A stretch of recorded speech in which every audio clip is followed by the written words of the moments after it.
Lucas World Fantasy, British Fantasy Award, and Balrog Award winning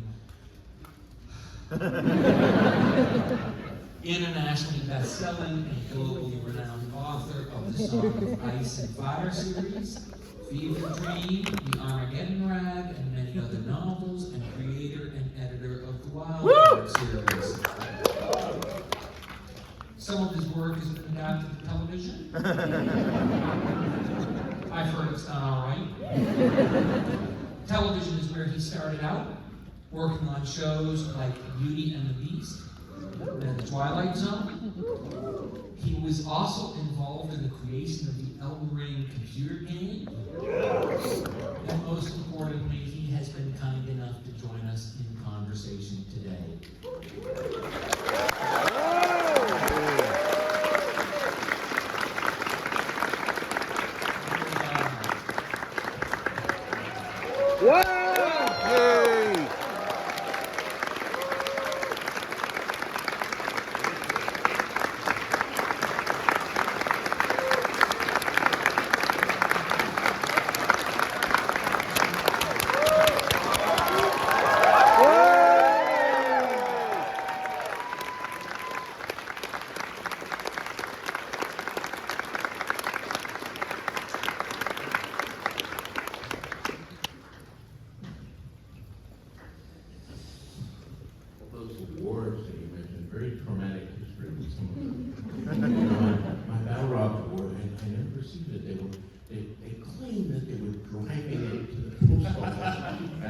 Rear-ended, and all the Balrogs for that year was destroyed. And I said, well, you're going to make a replacement? And the Balrog guy said, no, I'm moving to Imam.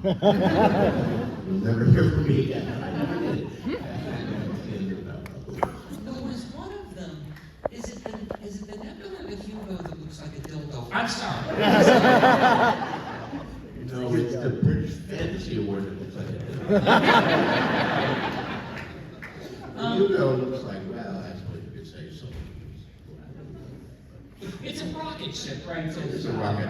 This is exactly the A conversation. silver rocket ships. And the Nebula is a big hunk of lucite. Et cetera, yeah. George, I think on the whole, it's best to begin with the question. I'm sure most of people will throw no answer. It's the question that's on so many minds, and I'm hoping, yes, I know everyone is hoping, you can tell us, can the Giants keep winning? Whoa, yeah! Sooner or later, darkness, It all depends on whether Jackson Dart is a real thing. I don't know, but so far so good. I mean, We've had just other kids. You know, I liked a couple years ago when they had the third stringer came off the bench, and he was like a Jersey kid who lived with his mother. He lived with his mother, and nobody even thought he'd make the team, and he led them to three wins in a row. And I thought for a minute, that's it. That's it. This is the perfect story. If I was writing this for a show, and the kid who didn't even make the team and lived at home, except it faded, and now he's on some other team. So, I know you guys don't want us to talk about the Giants. I'm weird because, you know, I'm, as you can see, I'm very, very old. Really old, anybody here. And I grew up in Bayonne, New Jersey, born and raised. And that's like right across that water that you have there. So the sports, when I was a kid, my father loved sports, and I was a Dodger fan. Brooklyn Dodger fan. Brooklyn Dodger fan. It had to be in New York in those days. There were three teams, and you rooted for one, and you hated the other team. I didn't like those Yankees or Giants or something. I was a Dodger fan. And I was around long enough to 1955. Dodgers finally won. Brooklyn Dodgers won the World Series. And it seemed like the world would be good, but then they went to Los Angeles, and we got the Mets. So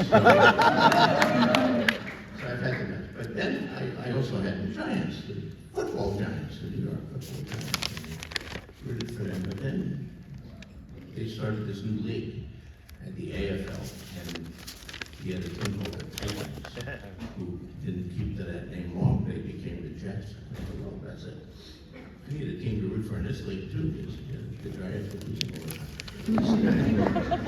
These Jets seem pretty good, so I became a Jets fan and a Giants fan, which I gather is forbidden by New York.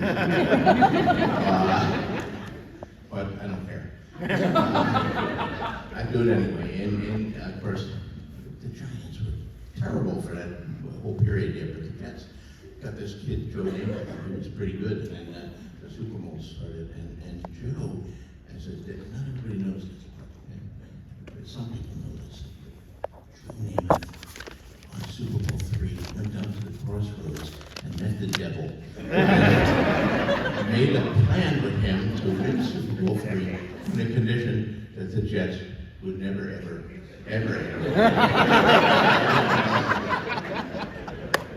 It's funny because it's true. People are speculating, that I'm going to die soon. I have said I'm not going to die until I see the Jets and the Giants in the Subway Super Bowl. Yeah!